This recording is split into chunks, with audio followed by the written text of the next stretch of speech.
그 반려식물 치료센터에 있어서 식물병해충 쪽 강의를 할 건데 오이인데요. 보시면 좀 약간 까뭇까뭇하게 뭐 보이시죠? 지금 오이가 좀 이상해요.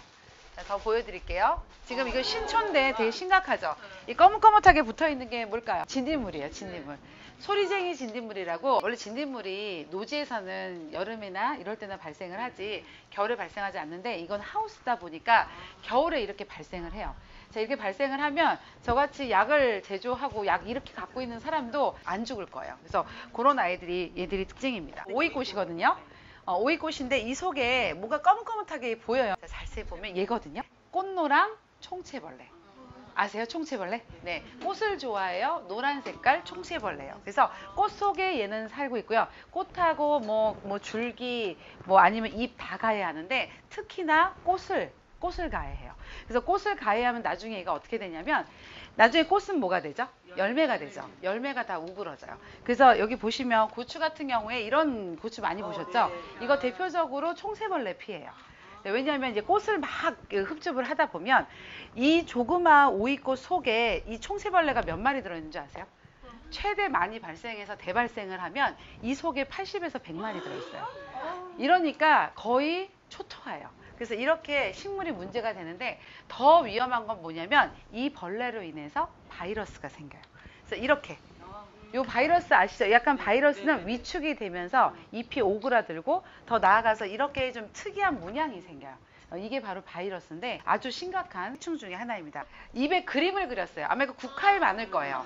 보면은 입에 굴파리.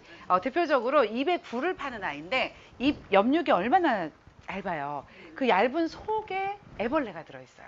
보세요. 얘가 좀 심각하면 어떻게 되냐면 이렇게 돼요. 이러면 어떻게 될까요? 광합성이 안 되겠죠. 네, 광합성이 전혀 되지 않습니다. 그래서 이게 구멍도 뚫어질 뿐만 아니라 광합성이 안 되는데, 얘가 굉장히 예뻐요. 어떻게 생겼냐면 어떻게 이렇게 생겼어요. 팔인데 아메리칸 스타일이죠. 그래서 얘 이름은 아메리칸 입굴파리예요. 진짜 아메리칸 입굴파리. 얘는 미국에서 넘어왔어요. 그래서 아메리카에서 살고 있는 아이인데 이렇게 입에다가 굴을 파는데, 얘가 파는 게 아니라 얘의 애벌레. 그래서 알을 옆육 위에다 놓으면 얘가 부화가 되면서 옆육 속으로 파고들어요. 그러면서 이 안에 몇십 마리가 들어있는 거예요. 이렇게. 근데 참고로 굴파리 같은 요런 아이들이 발생을 하면 이거 방제될까요? 안 될까요? 안 된다고 보시면 돼요. 왜? 약이 안 맞아요. 약을 아무리 쳐도 얘는 이 속에 있기 때문에 쉽지 않아요. 자, 우선은 식물병해충에 해당하는 것 중에 식물병부터 보도록 할게요. 자, 병이 발생할 때 이 세 가지 조건은 꼭 있어야 돼요. 자, 그게 뭐냐면, 하나는 병원균, 병원체. 당연히 균이 있어야 발생을 하겠죠. 자, 그 다음에 식물이 있어야겠죠. 균이 들어갈 수 있는, 균에 기주해서 붙어서 살 수 있는 식물이 있어야 되고요. 또 얘네들이 잘 번성할 수 있는 환경이 들어가야 돼요. 그래서 이 세 가지가 중요하고, 그렇다면 제가 그때 말씀드렸어요. 역으로 얘네들 중에 하나라도 없으면 병은 발생하지 않는다 그랬어요. 네, 그래서 병원균이 있어도 환경이 얘네가 살 수 없는 환경이면, 아까 환기하세요, 그죠? 습도 조절하세요, 이런 말씀 하신 것처럼 그런 것들에 해당하는 환경을 잘 조성하면 특별하게 병원체가 발생하지 않거나 대발생을 하지 않죠. 자, 어쨌든 이 세 가지에 해당하는 것이 병을 발생하는 3요소다라는 거. 우리 병원균의 종류는 7가지 있는데 7가지 다 외우시지 말고 몇 가지 외우시라 그랬죠? 3가지. 예, 하나는 진균, 하나는 세균, 하나는 바이러스. 이 3가지가 우리 실내식물 내지는 화원에서 가장 많이 병을 일으키는 병원균이에요. 이거 중에 가장 많이 병을 일으키는 병원균, 바로 진균, 곰팡이에요. 근데 이 곰팡이의 병원균이 70% 이상의 병을 일으켜요. 자, 역병 대표적인 곰팡이병이고요. 선생님들이 잘 알고 있는 탄저병 대표적인 곰팡이병이에요. 노균병 아세요? 노균병 대표적인 곰팡이병이에요. 자, 선생님들 잘 알고 있는 흰가루병 있죠? 대표적인 곰팡이병이에요. 그래서 곰팡이병이 가장 많아요. 자, 그 다음에는 세균병은 대부분 세균이라는 이름이 붙어 있어요. 예를 들면 세균성 물음병, 그 다음 바이러스병은 약이 없기 때문에 무섭다고 말씀을 드렸어요. 그래서 아직도 바이러스는 예방에 해당하는 여러 가지 조건들, 아니면 이렇게 방제하는 기술은 있어도 방제하는 약은 없고요. 이런 바이러스에 해당하는 거를 판독하는 키트가 생겼어요. 우리 왜 2줄 나오는, 그죠? 우리 코로나 키트 똑같이 생겼어요. 그런 키트가 나와 있기 때문에 바이러스가 걸렸는지 안 걸렸는지를 알아볼 수 있는 여러 가지 방법들이 있습니다. 병원 균이 잔존하는 곳이 있어요. 그러니까 예를 들면 병원균이 얘네가 뭐 월동을 한다든지 뭔가 잠복하는 곳이 있거든요. 그런 공간이 여러 군데가 있는데 잔재물도 있고요, 뭐 토양에도 있고요, 그죠? 땅속도 있고요, 뭐 여러 가지가 있는데 이 중에서 가장 병원균이 많이 잔재되어 있는 보통 토양이라고 생각하세요. 그죠? 왜냐하면 보통 식물이 살아가고 식물이 죽어도 토양에 남아있다라고 생각을 하는데 그거보다 더 많은 균을 보균하고 있고 그 잔존하고 있는 곳은 식물, 병이든 식물체예요. 그러니까 예를 들면 탄저병이 생겼어요. 그럼 아니면 뭐 무름병, 예를 들면 배추에 무름병 심하거든요. 자, 무름병이 생겼어요. 그러면 어머니들이 보통 어떻게 하냐면 에이 이거 비료해야지. 식물이 이렇게 비료 써야지 하고 얘를 그냥 경운으로 돌리거나 놔뒀다가 나중에 이제 밭갈이를 해요. 자, 이럴 때 이 병원균이 잔재물에 그대로 있다 그랬죠. 그게 그대로 어디로 가요? 토양으로 가요. 그래서 나중에 식물 심으면 똑같은 병이 오는 거예요. 그래서 최고 그 관리를 잘하는 분들은 어떤 분이냐면 만약에 탄저로 문제가 됐어. 그러면 그거를 그대로 빨리 어떻게 해요? 다 잔재물을 없애셔야 돼요. 없애고 그걸 빨리 폐기하는 사람들이 가장 병원균에 대한 노출을 줄일 수 있는 방법이고 재배를 굉장히 잘하는 분들이에요. 이 식물이 상태가 안 좋으면 그걸 다시 활용하시면 안 돼요. 그러니까 화분은 활용해도 되는데 그 나머지에 해당하는 흙이라든지 식물을 활용하시면 안 되는 거죠. 자, 어쨌든 이렇게 잔재물에 해당하는 것이 여기 많이 붙어 있다 보시면 되겠고요. 식물은 병이 나면 말을 못해요. 말을 못하기 때문에 끝내는 얘네들이 아프다는 표현을 어떻게 해요? 드러내는 걸로. 그죠? 얘네가 어떠한 세포의 어떤 이상 반응을 통해서 구멍이 난다든지 색깔이 변한다든지 뭐 이런 식의 어떤 이상 반응을 통해서 내가 아프다는 거를 표현하거든요. 자, 그럴 때 지금 전신으로 아이들이 내가 아파요라는 것을 전신으로 반응하는 아이들이 있고 국부적으로 여기 이렇게 드문드문하게 이렇게 뭔가 문제가 생기는 아이들이 있어요. 자, 우선 전신병의 대표적인 건 시드르는 거예요. 얘네가 갑자기 쑥 시들어. 근데 이게 두 가지가 있어요. 하나는 누렇게 시드는 거, 하나는 파랗게 시드는 게 있거든요. 누렇게 시드는 거는 대부분의 병들은 다 누렇게 시들어요. 자, 그런데 파랗게 얘네가 상태가 괜찮았는데 점점 물도 잘 못 먹고 얘가 시름시름 앓다가 파란색으로 시드는 아이들이 있어요. 잎도 파랗고 줄기도 파랗고. 자, 그러면 얘네들은 대부분 무슨 병이냐면 풋마른병이라 그래서 풋풋하게 말라 죽는 병. 대표적인 시드름병이고요. 얘가 가장 많이 식물에서 그 푸른색으로 말라 죽을 때 생기는 병의 명명인데 얘는 세균에 의해서. 나머지는 막 점이 생긴다든지 왜 식물이 왜 갑자기 중간에 막 점 같은 거 생기거나 아니면 막 중간에 썩어요. 물러 썩어요. 아니면은 뭐 분비물이 나온다든지 또 구멍이 뚫리는 경우도 있어요. 구멍병, 세균성 구멍병도 대표적이거든요. 또 낙엽이 떨어지거나 아니면 뭐 이렇게 죽는다든지 식물이 상태가 안 좋아서 죽는다든지 잎에 줄기나 가지가 마른다든지 아니면은 더댕이 같이 이게 덕지덕지 뭐가 붙는다든지 딱지 같은 게 막 생긴다든지 아니면 비대 아시죠? 뚱뚱해지는 거. 이거 대표적인 게 뿌리혹병이거든요. 뿌리에 혹이 나는 걸 뿌리혹병이라고 하는데 가장 대표적인 비대병이에요. 그래서 이런 어떤 증상, 좀 우리가 식물을 키우면서 예쁘지 않은 얘 원래 모습이 아닌 다른 모습을 변하는 거. 자, 이런 것이 식물병의 병증이라고 보시면 됩니다. 자, 표징이라는 게 있어요. 표징은 곰팡이병하고 세균병에 많이 생기는데 특히 곰팡이병. 자, 표징은요 사인이에요. 내가 병에 감염됐어요라는 사인을 알려주는 거예요. 그걸 표징이라고 하는데요. 대표적인 게 곰팡이병, 곰팡이가 보인다. 그런 표징인 거예요. 그래서 이렇게 곰팡이가 보이거나 흰가루병은 대표적으로 어떻게 돼요? 밀가루를 뒤집어 쓴 것처럼 허해지죠. 자, 그거 대표적인 무슨 포자? 분생포자라 그래서 이게 다 곰팡이의 포자예요. 자, 곰팡이는요 포자로 다 번식해요. 그죠? 그래서 포자에 의해서 병을 일으키는데 그 포자가 하얀 색깔이라서 흰 색깔로 보이는 거예요. 그런 포자들이 흰가루로 보이는 거. 자, 그 다음 탄저를 보면요. 탄저는 동그래요. 동심윤문이라 그래서 항상 걔네 모양은 동그란 모양에 움푹 패여요. 그래서 약간 그라데이션처럼 생기고 마지막에 이 중앙에 뭐가 있냐면 까맣게 그게 뭐예요? 자세히 보면 점이 많거든요. 그 점이 다 뭐예요? 곰팡이에요. 곰팡이 포자예요. 그래서 그런 것들, 그래서 곰팡이가 보인다는 거 눈에. 자, 그다음 균핵은요 곰팡이의 덩어리입니다. 이것도 눈에 잘 보이거든요. 동글동글한 선생님들 혹시 식물 키우다가 병이 난 이상한 아이들 보면 뒷면에 보면 동글동글한 쥐똥 같은 거만 이렇게 묻어 있는 경우 있어요. 균핵이에요. 균핵은 균사, 다시 말하면 곰팡이의 덩어리거든요. 걔들이 이렇게 동글동글하게 그렇게 생긴 그런 형태를 띠고 있습니다. 그래서 어쨌든 이런 것들이 표징에 해당한다. 그래서 식물이 병이 생겼다라고 하면은 병징, 표징이라는 걸 통해서 얘들이 아프다는 걸 알려준다는 거예요. 세균병의 대표적인 것 중에 하나가 무름병이에요. 물르는 거. 우리 채소 오래 놔두면 물르죠. 그럼 냄새 나죠. 이게 대표적인 무름병 증상 중에 하나입니다. 그래서 무름병, 또 아까 얘기했던 시드름병, 제가 얘기했죠. 그 세균이 도관으로 몰려서 시든다, 이런 거. 그래서 이런 병들이 세균병의 병징입니다. 세균병이나 곰팡이병을 우리가 눈으로 보고 얘를 판독하기 어려워요. 자, 그런데 한 가지 세균병은 좀 판독하기 쉬운 방법이 있어요. 뭐냐면 아까 제가 얘기했듯이 세균이 번식을 해서 증식을 하면 어디로 간다고요?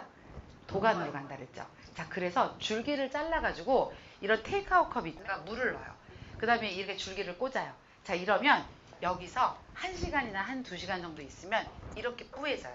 이 식물 속에 있는 이런 거 액 나오는 거 말고 이렇게 보면요, 이 그 세균병 같은 경우는 이런 식으로 도관 밑에서 막 이렇게 뭔가가 막 나와요.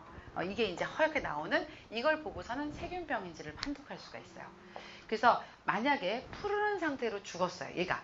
자, 이 상태로 죽었어. 그럼 우선 잘라요. 자른 다음에 물에다 한번 담가보세요.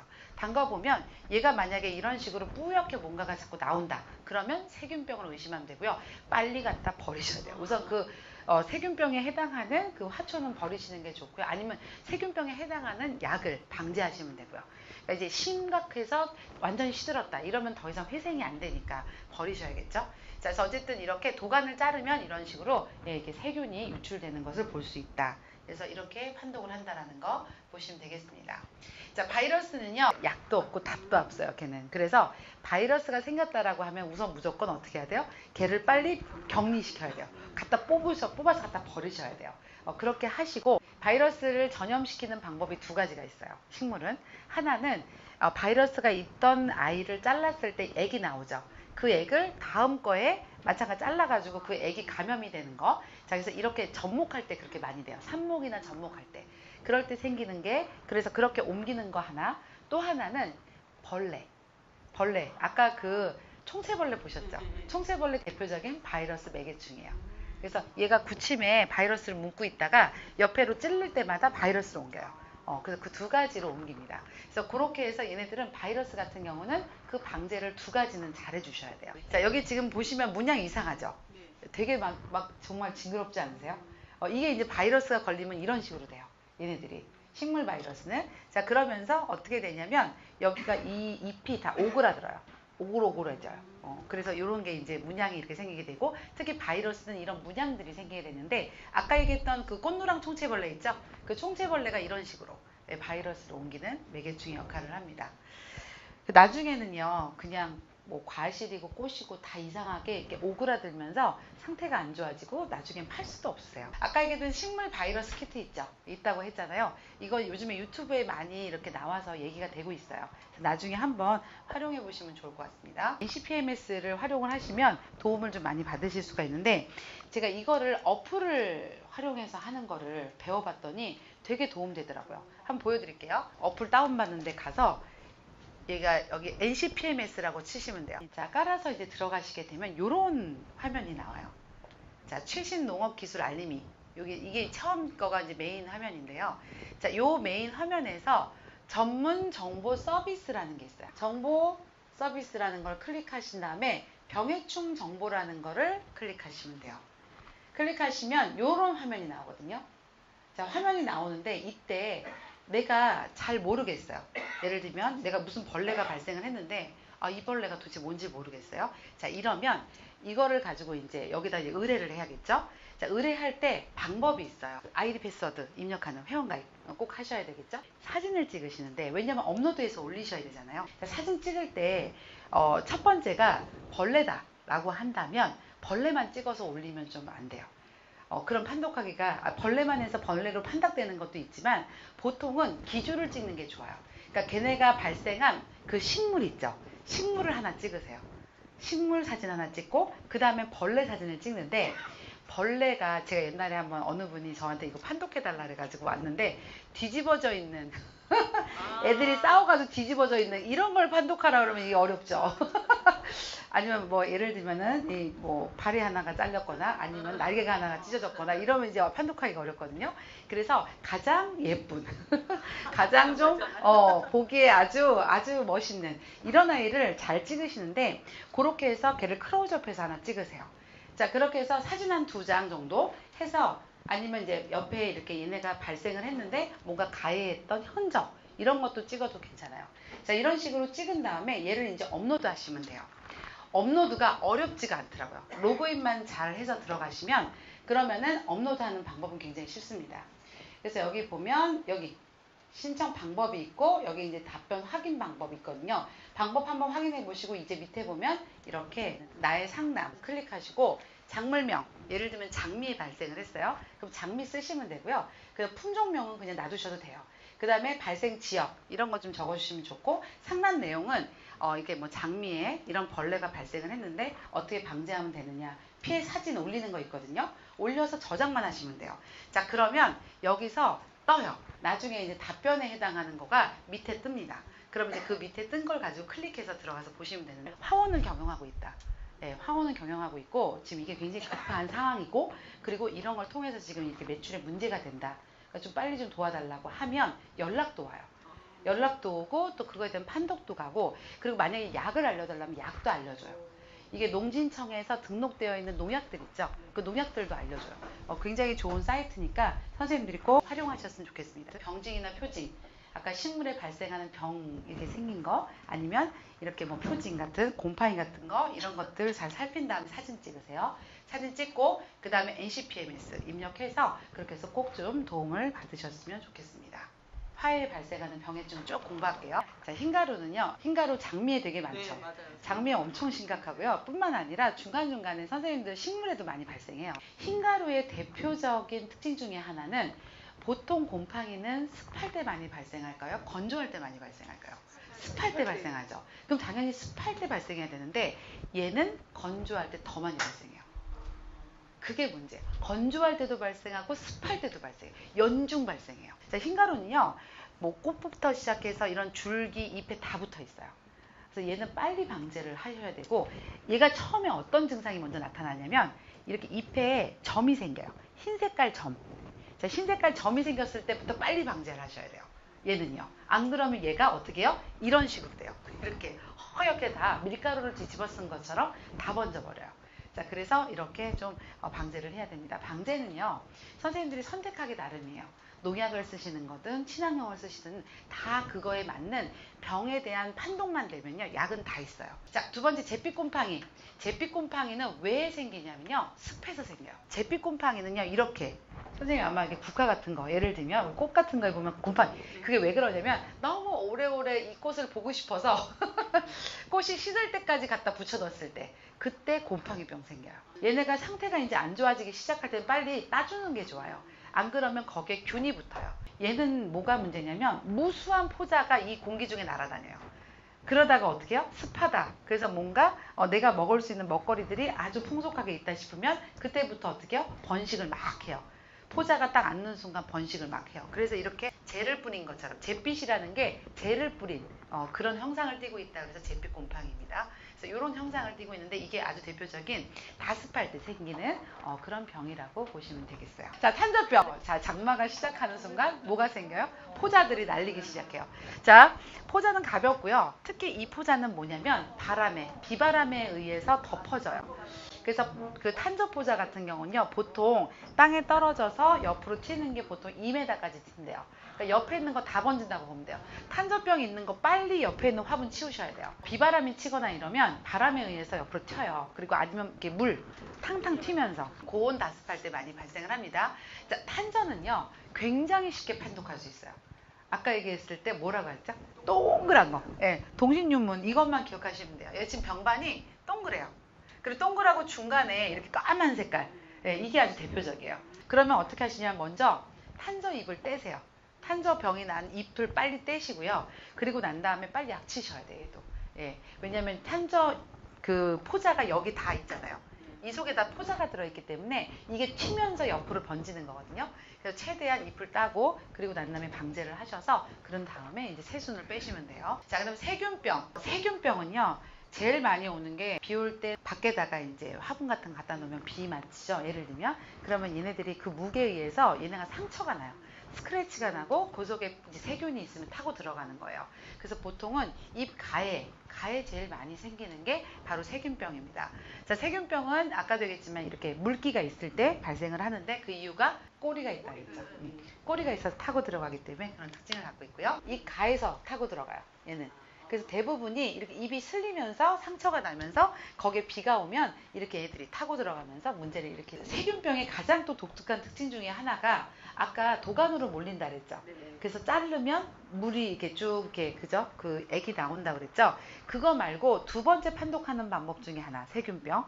세균병인지 곰팡이병이지만 잘 판독해도 약이 달라지기 때문에 방제를 굉장히 쉽게 하세요. 자, 세균병 같은 경우는 여기 노란 색깔 있죠? 그 노란 색깔 요게 있어요. 이게 세균병의 특징이에요.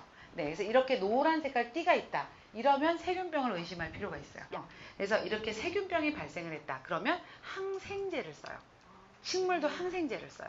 자, 근데 곰팡이병이 왔어요. 곰팡이병이 왔는데 세균병 약 치면 혹시 들까요? 안 들어요. 그렇기 때문에 아까 얘기했지만 곰팡이병인지 세균병인지에 대한 판독만 잘해도 약이 달라지기 때문에 빨리 방지할 수가 있어요. 시드는 병은 도관을 막기 때문에 도관을 막아서 물이 올라가고 영양분이 내려온 걸 막아버리기 때문에 시들어서 문제가 되는 병이다. 세균병이라는 거. 그래서 선생님들이 만약에 화분을 재사용하시겠다라고 하면 화분을 한번 꼭 세척하셔야 돼요. 왜냐면 그 속에 이렇게 붙어 있어요. 세균들이. 그러면 이제 그거 가지고 또 옮겨갈 수 있기 때문에 화분을 한번 소독하는 것이 굉장히 중요합니다. 그래서 세균병에 해당하는 거. 곰팡이군은 좀 덜한데 수돗물 한번 이렇게 한번 닦아주면 제일 베스트죠. 자, 역병도 대표적인 무슨 병? 곰팡이병. 자, 곰팡이병은요. 곰팡이가 노출되는 경우가 많아요. 자, 역병은요. 어디에 가장 많이 발생을 하냐면 지제부라 그래서 자, 지상이 있고 지하부가 있죠. 그 지상과 지하부 딱 중간 걔가 지제부예요. 그 지제부에서 발생을 해요. 이유는 뭐냐면 역병은 대표적인 토양병이에요. 토양에서부터 병이 올라와요. 그렇기 때문에 지상부에서 병이 오는 게 아니라 보통 지제부, 땅가에서 병이 와요. 그게 특징이고요. 역병은 거의 방제가 안 된다고 보시면 돼요. 그래서 되게 어려운 병이 이 역병이에요. 이 병이 발생을 하면 곰팡이가 보이고요. 그 다음에 땅가 쪽이 이렇게 상태가 안 좋아져요. 그러니까 이 줄기 부분 있죠? 이 땅가의 줄기 부분이나 뿌리 부분이 아주 상태가 안 좋아집니다. 그래서 이 방제가 굉장히 어렵고 토양은 폐기해야 돼요. 만약에 노지에서 역병이 생겼어요. 그러면 무조건 방제를 엄청나게 열심히 해서 하셔야 돼요. 굉장히 어려운 병이에요. 그게 바로 역병입니다. 자, 이제 물음병은 물러 썩는 병, 대표적인 세균병입니다. 물러지면서 악취가 나는데 얘도 보통 지제부, 아까 얘기했던 그 땅가 쪽 있죠? 땅가 쪽에 식물의 그런 줄기나 이런 부분이 썩어 들어가요. 그러면서 아주 심한 악취가 나는 특징을 갖고 있죠.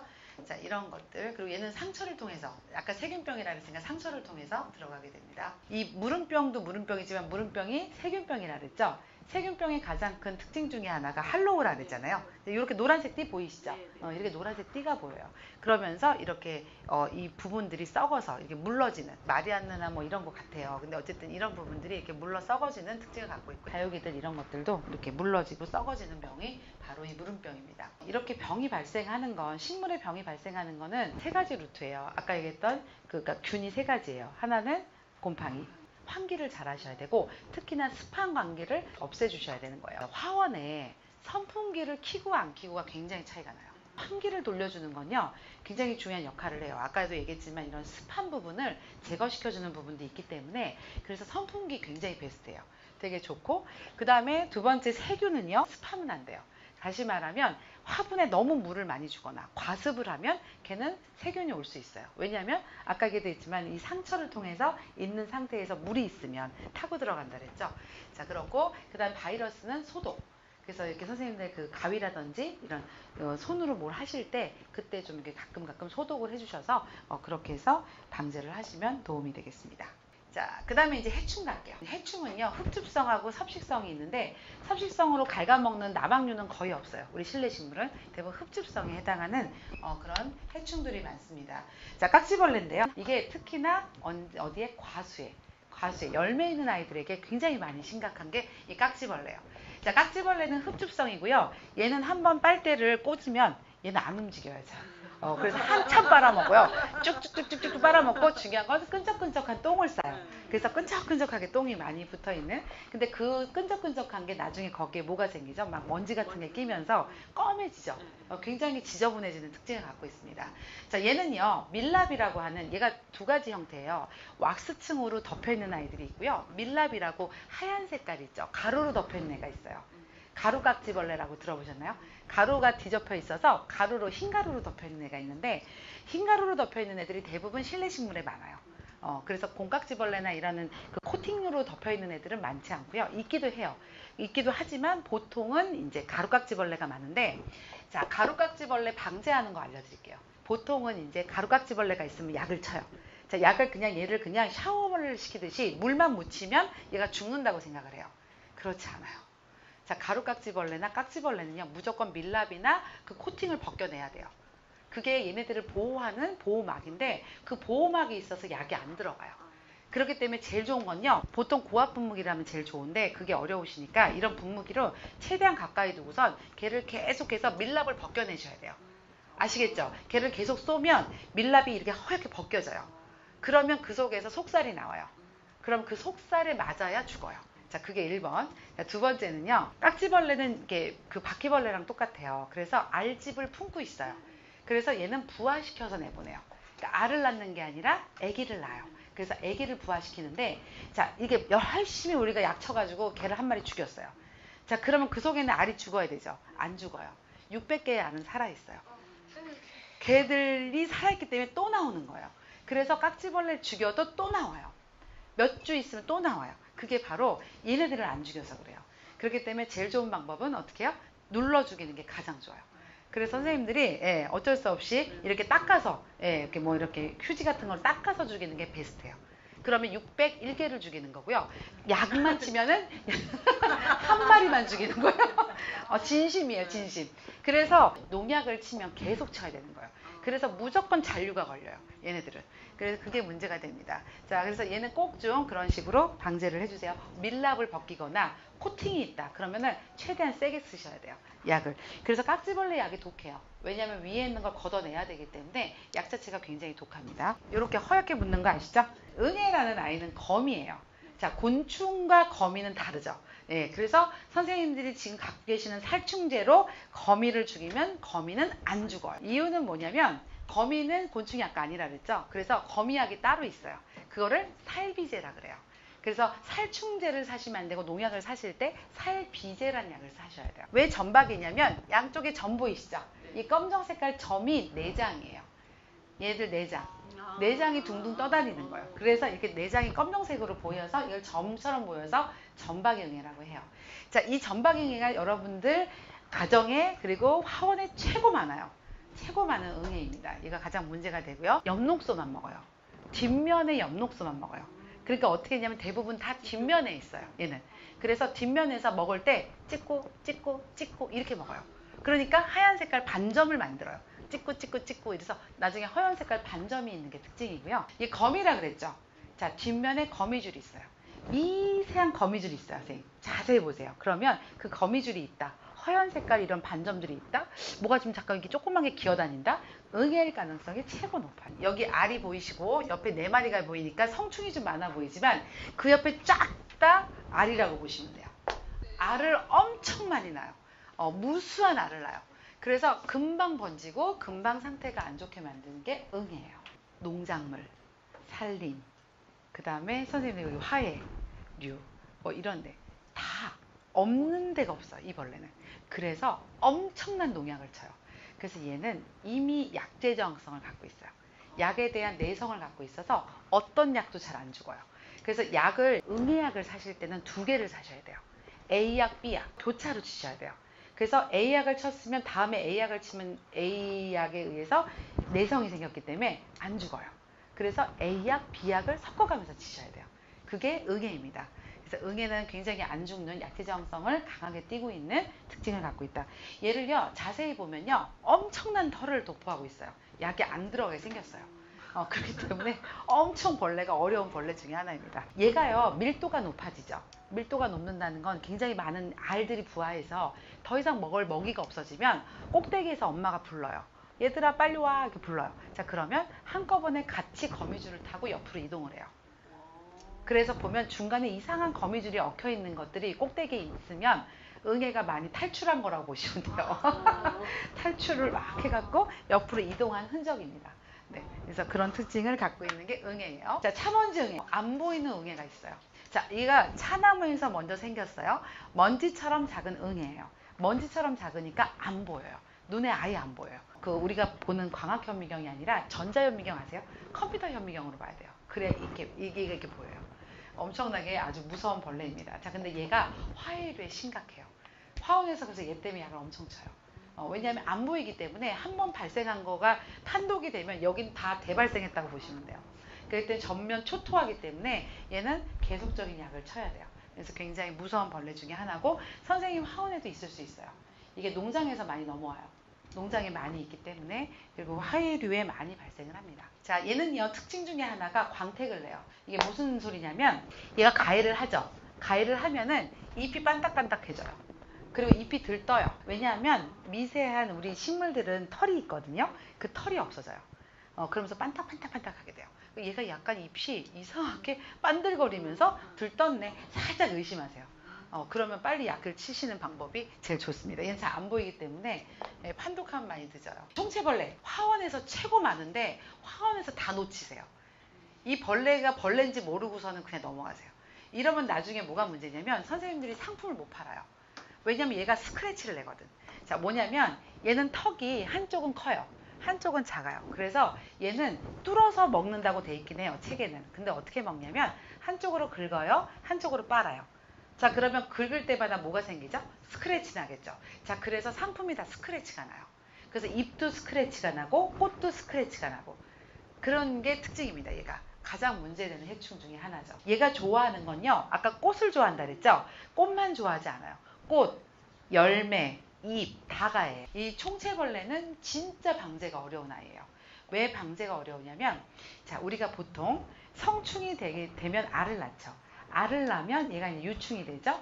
유충이 되면 중간에 번데기가 돼서 성충이 돼요. 자, 근데 번데기가 어디로 내려가냐면 땅속으로 내려가요. 번데기가 땅속으로 내려가면 무슨 현상이 나냐면 위에다 계속 약치죠. 그러면 유충이나 성충은 죽어요. 하지만 다시 겨울 나와서 알을 낳아요.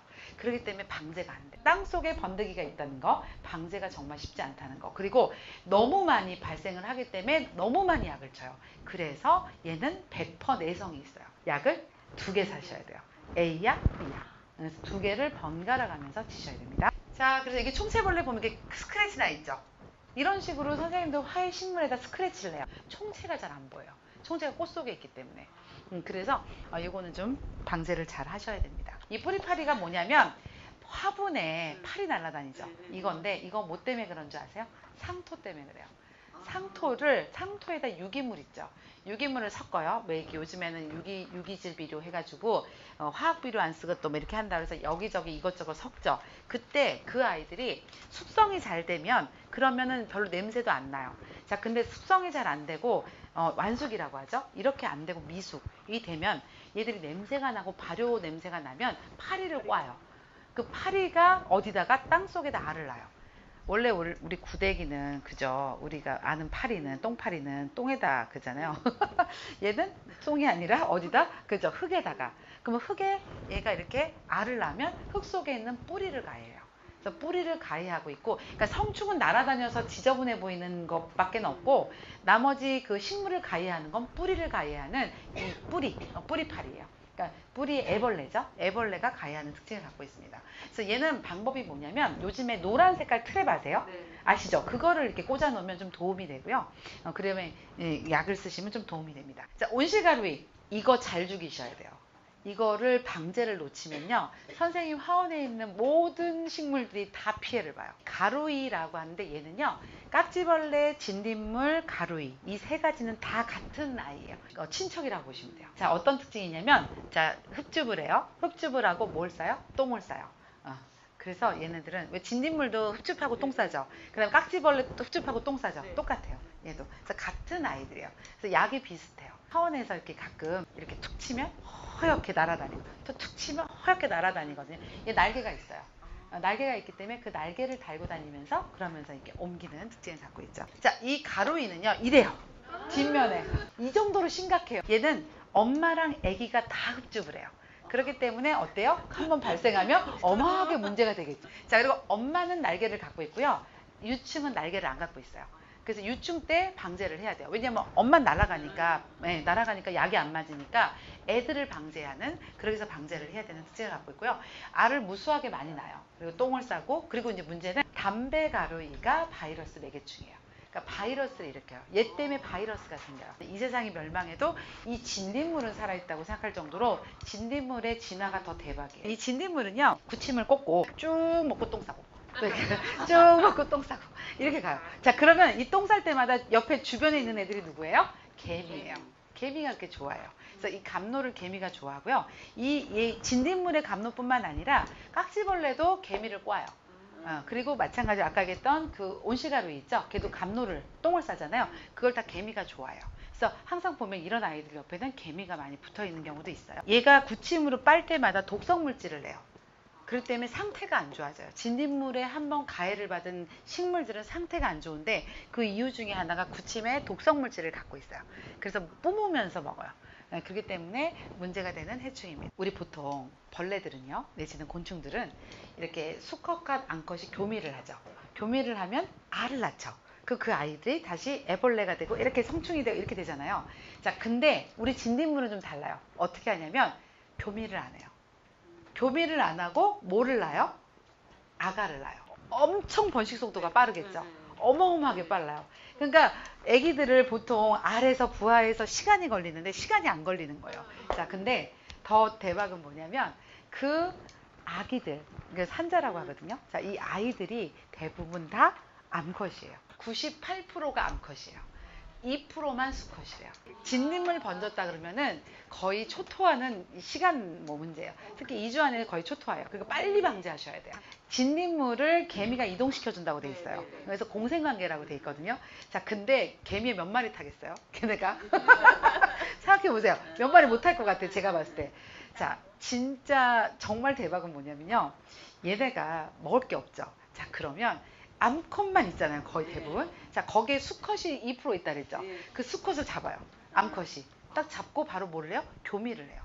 교미를 하고 뭘 가져요? 알을 가져요. 알을 가지고 뭘 만들어요? 날개를 만들어요. 그래서 날개를 만들어서 날아가요. 날아가서 뭘 낳아요? 알을 낳아요. 알을 낳으면 그 아이가 다시 어떻게 해요? 얘가 이제 부화가 되겠죠? 자, 그럼 얘는 무조건 거의 대부분이 또 암컷이에요. 암컷이면 다시 뭐예요? 천연생식하니까 얘는 그대로 새끼를 낳겠죠. 자, 그래서 얘는 뭘 만들어요? 날개를 만들어요. 자, 그러면 얘네들은 사실 나무에 있는 잎보다 어딜 더 좋아해요? 그쵸, 엽채류를 더 좋아해요. 과채류, 엽채류 이런 게 좋잖아요. 그럼 얘네들이 다시 어떻게 해요? 날개를 만들어서 날아와요. 그래서 거기다 다시 알을 낳고 다시 번식을, 교미 없이 아기를 낳아요. 그리고 날개를 만들어요. 그래서 얘네가 무시충, 유시충이라 그래요. 그래서 무시충, 중간에 진딧물 보면요, 중간중간 날개 달린 아이들이 있어요. 날개 달은 아이들이 바로 얘 무시충에서 유시충으로 바뀐 애들이에요. 그래서 그런 특징이 있습니다. 우리가 보통 농약이라고 하는 거 있죠. 화원에서 농약을 쓰기가 쉽지는 않다고 하지만 실질적으로 농가에서 농약을 엄청 써요. 특히 화훼 농가는 그냥 농약 친다고 보시면 돼요. 절대 유기농 안 쳐요. 이유는 안 먹잖아요. 안 쳐요. 그래서 실질적으로 이런 약을 쓰는데, 자, 퀴즈 나갈게요. 자, 초록 색깔은 무슨 약? 그쵸, 살충약. 자, 그럼 이렇게 분홍 색깔은 살균. 자, 그러면 제초제는 무슨 색깔? 노랑 색깔. 그죠? 자, 그러면, 자, 빨간색은 뭘까요? 제초제예요. 제초제인데, 노란색은 이제 보통 선택성이고요. 비선택성. 다시 말하면 모든 식물을 죽이는 거 비선택성. 그게 제초제, 가장 위험한 거예요. 선택성은 뭐냐면 얘가 이제 광엽이 있는 애가 있고 이렇게 약간 좀 외성화되어 있는 이렇게 약간 좀 이렇게 벽같이 생긴 그런 이파리 갖고 있는 애들 있죠. 얘들을 이렇게 골라가면서 죽여요. 그렇게 해서 이건 선택적으로 죽이는 아이인데 이건 비선택. 그 둘을 다 죽이는 거. 화학 농약은요 독성을 이용하는 거 맞아요. 네, 왜냐하면 독에 대한 성분 대부분 광물질이거든요. 근데 제가 이제 약을 만들어 봤잖아요. 만들어 보면서 제가 농약을 알고 나서부터 느낀 게 뭐냐면 농약의 가장 위험한 게 뭐냐면 용매제예요. 용매제, 다시 말하면 여러 가지 광물질을 섞어야 되잖아요. 섞을 때 들어가는 여러 가지 그 섞는 그 물질이 굉장히 아주 유독해요. 근데 그 독을 화학 농약은 인정해요. 그래서 등록할 때 독을 사용해도 인정해서 등록을 해줘요. 자, 근데 친환경 있죠. 선생님들이 친환경 많이 하고 우리는 지금 가정에서 써야 되잖아요. 그럼 친환경이라는 부분이 있는데 친환경 약이 농진청에서 등록되어서 활용되는 약이 있어요. 그게 유기농업자재라는 거예요. 그래서 약에 유기농업자재 내지는 공시번호라고 나와 있는 거를 보면 그거는 농진청에서 등록된 거예요. 그거는 좀 더 안전하게 쓰실 수 있어요. 이유는 뭐냐면 유기농업자재는요. 실험을 진짜 많이 해요. 이거 등록 한번 하려면 실험 비용이 장난이 아니에요. 왜냐하면 독성 검사, 잔류 검사, 그 다음에 분석도 하거든요. 이런 다양한 검사를 합니다. 자, 그렇게 해서 유기농업 자재라는 것을 그 라벨을 받게 되면 그거는 친환경이라고 보시면 됩니다. 화원에서 이거 많이 쓰시죠? 분무기 형태로 되어 있는 거 많이 쓰시죠? 안 들어요, 약이. 벅스 싹싹. 다시 말하면 벌레 죽인다는 거거든요. 그리고 식물 해충관리제라고 판매를 해요. 뒤에 여러 가지 내용들이 적혀 있어요. 이 약에 대한. 거기에 보면은 미량 요소 복합 비료예요. 다시 말하면 비료예요. 비료를 살충제로 진짜 많아요, 선생님. 제가 깜짝 놀란 게 이게 미량요소 복합비료 뿐만 아니라 요소비료, 그 다음에 사종복합비료, 그 다음 벤처인증번호, 품질관리번호 다 아니에요. 다 아니고 아까 얘기했던 공시번호 있죠. 그것만이 친환경이에요.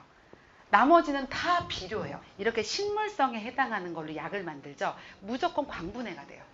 광분해가 되는 거는 이렇게 오래 놔두잖아요. 물속에 섞거나 아니면 뭔가 요객에 섞으면 오래되면 광분해가 돼서 효력이 떨어져요. 근데 얘는요 완전히 앰플로 돼서 이 농축액이기 때문에 바로 풀어 쓰잖아요. 농약하고 똑같은 거예요. 자, 그렇기 때문에 훨씬 더 강력해요. 그래서 요거는 선생님들이 그 차이를 제가 남의 거를 뭐 저기 비교하겠다는 건 아니고 이런 부분이 있어요. 자, 화학농약하고 친환경에서 자 이거 방제하는 기술을 좀 알려드릴게요. 자, 화학농약은요 독을 인정한다 그랬어요. 그래서 보통은 벌레가 발생했을 때 치는 경우가 많아요. 그쵸? 자, 근데 친환경은요 벌레가 발생했을 때 치면 이미 늦어요. 왠지 아세요? 독성을 가지고 있지 않고 방제하기가 쉽지가 않아요. 그래서 어떻게 하냐면 예방방제부터 가요. 그래서 얘네들은 우리가 이제 보통 하는 게 뭐냐면 친환경 방제 같은 경우는 미리 미연에 얘들이 알을 까면 보통 애벌레가 나오죠. 아니면 유충이 나오죠. 유충 방제가 쉬워요. 성충보다. 아무래도 죽는 것도 확실히 많이 죽어요.